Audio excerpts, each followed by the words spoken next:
Hello everyone, welcome back to my YouTube channel design by Chanda. आज की इस video में हम सीखेंगे इस तरह के ब्राइडल ब्लाउज को किस तरह से कट करना होता है। सबसे पहले आपको ब्लाउज के फैब्रिक को इस तरह से अच्छे से फैला लेना है और जो भी इसमें जॉइंट है उसे अलग कर लेना है। अब फ्रंट और बैक पार्ट को इस तरह से लेना है और सबसे पहले हमें गले की चौड़ाई नापनी है, इसमें कितनी आ रही है।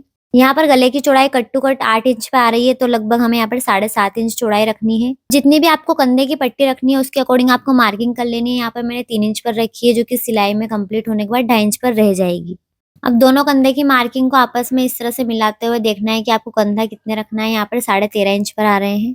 कंधे को नापने के बाद आपको इस तरह से पेपर ले लेना है और ब्लाउज की कटिंग सबसे पहले आपको पेपर पर करनी है। सबसे पहले हम यहाँ पर बैक पार्ट की मार्किंग करेंगे, तो इसके लिए हम आई हुक के लिए 0.25 इंच का इस तरह से मार्जिन छोड़ देंगे। अब यहाँ पर जितनी भी आपके ब्लाउज की लेंथ है उसमें आपको 1 इंच एक्स्ट्रा प्लस करना है। जैसे कि यहाँ पर 14 इंच थी तो मैंने 15 इंच पर लिया है और इस मार्किंग को हमें इस तरह सीधा कर लेना है। ब्लाउज पर हमने 13.5 इंच शोल्डर लिए थे, तो उसका हाफ यहाँ पर हम लेंगे, तो 6.25 इंच पर इस तरह से मार्किंग करेंगे और इस निशान को इस तरह से सीधा कर लेंगे। अब जितने हमारे शोल्डर थे उतने ही हमें आर्मोल की लेंथ भी लेनी है। जैसे कि 6.25 इंच पर हमने शोल्डर रखे हैं, तो आर्मोल की लेंथ भी हमें 6.25 इंच पर ही लेनी है। अब इस निशान को भी यहाँ से सीधा कर लेना है। यहाँ पर हमें अपर चेस्ट का नाप लगाना होगा। यहाँ पर जो हमारा अपर चेस्ट है वो 36 इंच पर है, तो जब हम इसे 1 इंच लूजिंग का देंगे तो यहाँ पर 37 इंच होगा। 37 इंच के 4 भाग करने पर हमें 9.25 इंच मिलेगा और जो हमने मार्किंग हुकाई की पट्टी की ली गई थी वहां से हमें इस तरह से निशान लगाना है। यहाँ पर जो हमारी कमर है वो 31 इंच है, तो इसके 4 भाग करने पर हमें 7.25 इंच मिलेगा। तो यहाँ पर एक निशान हम 7.25 इंच पर लगाएंगे। इसके बाद हम यहाँ पर जो टक्स का निशान है वो 1 इंच पर लेंगे और इन दोनों पॉइंट्स को आपस में इस तरह से मिला लेंगे। अब जितना भी आपको एक्स्ट्रा मार्जिन रखना है आपको दोनों तरफ से इस तरह से बराबर बराबर रखते हुए इन दोनों पॉइंट्स को आपस में मिला लेना है। यहाँ पर मैंने एक्स्ट्रा मार्जिन 2.25 इंच पर रखा है। अब आर्म होल की गोलाई के लिए हमें फिटिंग के निशान से आर्म होल तक किस तरह से नाप लेना है और इसी तरह से ऊपर की तरफ भी हमें जितना भी आया उतना निशान लगा लेना है। अब जितना भी आया है उसका हाफ करके हमें सेंटर से क्रॉस इस तरह से मार्किंग कर लेनी है। अब इन तीनों पॉइंट्स को आपस में मिलाते हुए हमें मार्किंग कर लेनी है। यहाँ पर बैक पार्ट की जो ड्राफ्टिंग है वो कंप्लीट हो गई है, तो जो मार्किंग है उसके अकॉर्डिंग हमें बैक पार्ट की कटिंग कर लेनी है। अब बैक पार्ट को लेना है और इस तरह से हमें पेपर पर प्लेस कर देना है। यहाँ पर जो हमने हुकाई का मार्जिन लिया था उसे छोड़ते हुए हमें इस तरह से रखना है और इसके चारों ओर इस तरह से मार्किंग कर लेनी है। यहाँ पर जो हमने फिटिंग का निशान लगाया है वहाँ पर भी हमें इस तरह से मार्किंग कर लेनी है। अब यहाँ पर हमें बस्ट पॉइंट की मार्किंग करनी है, तो यहाँ पर जो हमारा बस्ट पॉइंट है वो 10 इंच पर है। अब यहाँ से हमें एक सीधी मार्किंग कर लेनी है। यहाँ पर जो हमारा फुल बस्ट है वो 37 इंच है, तो उसमें हम 1 इंच प्लस करेंगे तो हमें 38 इंच मिलेगा। अब यहाँ पर हमें बैक पार्ट लेना है और जिस तरह से हमने फ्रंट पार्ट के लिए बस्ट पॉइंट की मार्किंग की थी उसी तरह से हमें बैक पार्ट के लिए भी कर लेनी है और इस तरह से इस निशान को भी हमें सीधा कर लेना है। यहाँ पर जो हमारा फुल बस्ट है वो 1 इंच की लूजिंग के साथ 38 इंच पर है। इसका हाफ करने पर हमें 19 इंच मिलेगा। अब सबसे पहले जो हमने बैक पार्ट में बस्ट पॉइंट की मार्किंग की है वहां से लेकर दूसरे पॉइंट तक हमें इस तरह से नाप लेना है। अब इस पॉइंट को हमें फ्रंट पार्ट पर इस तरह से रखना है और इसे 19 इंच तक इस तरह से नाप लेना है और इस तरह से मार्किंग कर लेनी है। इस तरह से जब आप चेस्ट साइज की मार्किंग करेंगे ना तो ये आपको लूज रहेगा ना ही आपको ये टाइट रहेगा। इससे आपकी जो फिटिंग है वो भी बहुत ही अच्छी आएगी। अब इसे एक बार और अच्छे से नाप कर देख लेना है कि आपकी मार्किंग सही पॉइंट पर है या नहीं। फ्रंट की जो हमारी मार्किंग है वो 10 इंच पर है और जो बैक की मार्किंग है वो 9 इंच पर है। जब इन दोनों पॉइंट्स को जोड़ेंगे तो 19 इंच मिलेगा और 19 का दुगना करने पर हमें 38 इंच मिलेगा। अब जो फुल बस्ट का पॉइंट है और जो हमारा अपर बस्ट का पॉइंट है उन दोनों पॉइंट्स को आपस में इस तरह से मिलाना है और एक स्ट्रेट मार्किंग कर लेनी है।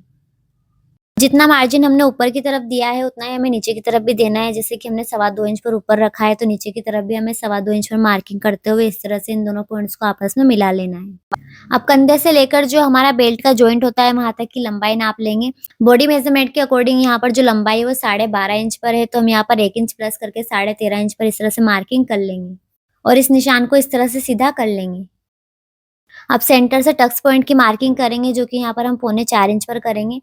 नीचे से भी इसी तरह से 4.25 इंच में मार्किंग करके इन दोनों निशानों को आपस में मिला लेंगे। अब फिटिंग के निशान से जितनी भी हमारी कमर का चौथा भाग था उसका निशान लगा लेंगे। यहाँ पर 4.25 इंच पर इस तरह से निशान लगाना है। अब जितना भी बचा हुआ हमारे पास पोर्शन उतना हम टक्स लेंगे, जैसे कि यहाँ पर 3 इंच का टक्स होगा। अब जो हमारा टक्स पॉइंट है वहां से 1 इंच दूरी पर इस तरह से एक निशान लगाना है और इन दोनों पॉइंट्स को आपस में इस तरह से क्रॉस मिला लेना है। अब यहाँ से हमारे टक्स की चौड़ाई नापनी है। जैसे कि हमने 3 इंच पर नापा था तो यहाँ से हमें 3 इंच पर इस तरह से मार्किंग करनी है।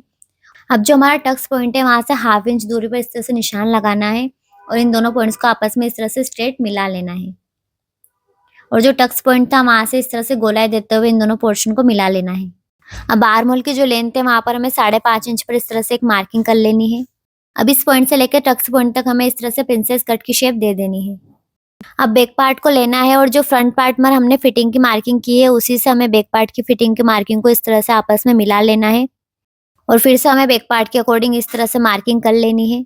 इस तरह से जो हमारे फिटिंग के दोनों निशान है वो भी आपस में मिल जाते हैं और जो भी एक्स्ट्रा लेंथ हमें बढ़ानी होती है आगे की तरफ उतनी बढ़ जाती है। अब जितने भी इंच का हमें बेल्ट तैयार रखना है उसके अकॉर्डिंग हमें मार्किंग कर लेनी है। यहाँ पर मैंने 2.5 इंच पर निशान लगाया है। इसी तरह से हमें आगे की तरफ भी 2.5 इंच पर इस तरह से निशान लगाना है और इस निशान को इस तरह से सीधा कर लेना है। अब जो टक्स की मार्किंग हमने की थी उसको इस तरह से हमें नाप लेना है और दूसरी तरफ भी हमें इसी तरह से टक्स को नाप लेना है कि ये दोनों बराबर है या नहीं। जैसे कि जो हमारा टक्स पॉइंट है यहाँ से वो 4.25 इंच पर था और हमारा जो दूसरी तरफ टक्स पॉइंट है वो कम हो रहा है, तो यहाँ पर हमें उतनी लंबाई बढ़ा लेनी है जितनी कम है। अब इस पॉइंट को भी इस तरह से सीधा कर लेना है। अब यहाँ पर जितनी हमने मार्किंग की है उसके अकॉर्डिंग हमें कट कर लेनी है और बेल्ट की मार्किंग हम अलग से करेंगे। अब फ्रंट आर्म होल की मार्किंग के लिए हमें इस तरह से एक निशान लगाना है और जो हमारा सेंटर पॉइंट है वहां से 6 इंच पर इस तरह से निशान लगाकर इन दोनों पॉइंट्स को आपस में इस तरह से मिला लेना है। अब जिस तरह से हमने बैक पार्ट में आर्म होल की गोलाई दी थी उसी तरह से हमें फ्रंट पार्ट में भी आर्म होल की गोलाई दे देनी है और इसे भी कट कर लेना है। अब बेल्ट की मार्किंग करने के लिए हमें एक्स्ट्रा पेपर लेना है। इसके लिए सबसे पहले हमें कमर के चौथे भाग का निशान लगाना है जो कि 7.25 इंच पर था, तो हम इस तरह से 7.25 इंच पर एक निशान लगा देंगे। अब जितना भी हमने एक्स्ट्रा मार्जिन ऐड किया है उतना ऐड कर लेंगे, जैसा कि हमने 2.25 इंच पर ऐड किया था। अब जितनी भी हमारे बेल्ट की लंबाई थी उसके अकॉर्डिंग निशान लगा लेना है। यहाँ पर 2.5 इंच पर हमने निशान लगाया था और इस निशान को इस तरह से स्ट्रेट कर लेना है। स्टिचिंग मार्जिन के लिए हम यहाँ पर बेल्ट में 1 इंच प्लस करेंगे। आप चाहे तो डायरेक्ट कपड़े पर भी 1 इंच प्लस करके इस तरह से मार्किंग कर सकते हैं। जो फ्रंट पार्ट हमने कट किया था उसे लेना है और उसको बेल्ट के ऊपर इस तरह से प्लेस कर लेना है और जितने भी आपकी बेल्ट की फ्रंट की गोलाई है उसके अकॉर्डिंग आपको यहाँ पर गोलाई दे देनी है। ये मार्किंग हमें टक्स के एक सिरे से करनी है। यहाँ पर मैंने 2 इंच पर बेल्ट की गोलाई का निशान लगाया। अब इन दोनों पॉइंट्स को आपस में इस तरह से मिला लेना है। ब्लाउज के बेल्ट में इस तरह से फ्रंट में स्ट्रेट मार्किंग है, इसलिए हमने यहाँ पर स्ट्रेट मार्किंग की है। अब इस मार्किंग पर हमें दोनों की कटिंग कर लेनी, ऊपर वाले पोर्शन की भी और बेल्ट वाले पोर्शन की भी। अब ऊपर वाला पोर्शन हटाना है और जो टक्स का हमारा 3 इंच वाला हिस्सा था उसको छोड़ते हुए इस तरह से फिर से प्लेस कर लेना है। आप देख सकते हैं कि जो हमारा बेल्ट और जो हमारा ऊपर वाला पोर्शन है दोनों बराबर आ रहे हैं। अब फिटिंग वाले साइड से भी आपको बेल्ट पर गोलाई दे देनी है। यहाँ पर मैंने 2 इंच पर गोलाई रखी है, आप अपने अकॉर्डिंग भी रख सकते हैं। अब इन दोनों पॉइंट्स को भी आपस में इस तरह से स्ट्रेट मिला लेना है। अब आप देखेंगे जो बेल्ट है उसमें सेंटर पॉइंट पर इस तरह से कॉर्नर बन रहा है, तो इस कॉर्नर को हटाते हुए हमें यहाँ पर हल्की सी गोलाई देते हुए दूसरे पॉइंट पर मिला लेना है। अब दोनों पार्ट्स पर हमें एक साथ गोलाई की कटिंग कर लेनी है और बेल्ट को कट करके अलग कर लेना है। अब फ्रंट पार्ट में हमें सेंटर से टक्स को भी अलग कर लेना है और बस्ट पॉइंट पर हमें इस तरह से सेंटर में कट लगा लेना है। अब आपको मेन फैब्रिक लेना है और उसको इस तरह से अच्छे से फोल्ड कर लेना है जहाँ पर जो आपके गले हैं वो दोनों तरफ से बराबर हो। अब इनके ऊपर जो हमने कटिंग की उसको रखते हुए और इस तरह से चारों तरफ मार्किंग कर कर इसे कट कर लेना है। बैक पार्ट को अच्छे से कट करने के बाद इसे सेंटर से इस तरह से कट करके अलग कर लेना है। अब हमें फ्रंट पार्ट लेना है और इसे अच्छे से सेंटर से फोल्ड कर लेना है। अब आपको जितना भी गले की लंबाई रखनी है उतना निशान लगा लेना है। आप चाहे तो 6 इंच, 6.5 इंच या 7 इंच पर भी रख सकते हैं। यहाँ पर मैंने गले की लंबाई 6.5 इंच पर रखी है और इस तरह से जो हमारा फ्रंट वाला पार्ट है उसको इस तरह से प्लेस कर दिया है। अब इसके चारों ओर हमें मार्किंग कर लेनी है, पर जो हमारा टक्स वाला साइड है वहाँ पर हमें 1/2 इंच एक्स्ट्रा लेना है ताकि जब हम टक्स जॉइंट करेंगे तो हमारा स्टिचिंग मार्जिन एक्स्ट्रा रहेगा। बेल्ट वाले पोर्शन में हमें कोई भी स्टिचिंग मार्जिन ऐड नहीं करना है, उसे एज इट इज कट कर लेना है और जो हमारा टक्स का साइड वाला पोर्शन है वहाँ पर भी हमें टक्स की साइड पर 1/2 इंच एक्स्ट्रा लेते हुए इस तरह से कट कर लेना है। इन सभी पोर्शन को आपस में इस तरह से प्लेस करके जॉइंट करना है। अब सबसे पहले आपको अस्तर लेना है और उसके ऊपर इन सभी पीसेस को इस तरह से प्लेस करते हुए कट कर लेना है। यहाँ पर स्लीव्स पहले हमें अस्तर वाले फैब्रिक पर कट करनी है। कपड़े को हमें इस तरह से डबल फोल्ड कर लेना है। अब सबसे पहले आपको जितनी भी स्लीव्स की लंबाई है उसमें 1 इंच प्लस करके इस तरह से निशान लगा लेना है और इस निशान को इस तरह से स्ट्रेट कर लेना है। अब स्लीव्स की गोलाई देने के लिए अंदर की तरफ हमें इस तरह से 3.5 इंच पर निशान लगाना है और इस निशान को भी इस तरह से स्ट्रेट कर लेना है। अब आपकी जितनी भी स्लीव्स की गोलाई है उसका हाफ करके इस तरह से निशान लगा लेना है। यहाँ पर 11 इंच थी तो मैंने 5.5 इंच पर निशान लगाया है। अब इसी तरह हमें दूसरी तरफ भी निशान लगा लेना है। अब इस पॉइंट से हमें 1.5 से 2 इंच एक्स्ट्रा लेना है और इन दोनों पॉइंट्स को क्रॉस मिला लेना है। अब जितना भी हमने ब्लाउज में एक्स्ट्रा मार्जिन रखा था उतना ही हमें स्लीव्स में भी रख लेना है। अब इन दोनों पॉइंट्स को आपस में क्रॉस मिलाना है और इससे 1/2 इंच बाहर की तरफ इस तरह से गोलाई दे देनी है और फ्रंट गोलाई भी इस तरह से दे देनी है। अब मार्किंग के अकॉर्डिंग हमें स्लीव्स को कट कर लेना है और सेंटर में इस तरह से एक कट लगा लेना है। अब मेन फैब्रिक लेना है और उसके ऊपर स्लीव्स को रखते हुए इस तरह से कटिंग कर लेनी है। इस तरह से आप ब्राइडल ब्लाउज की कटिंग कर सकते हैं।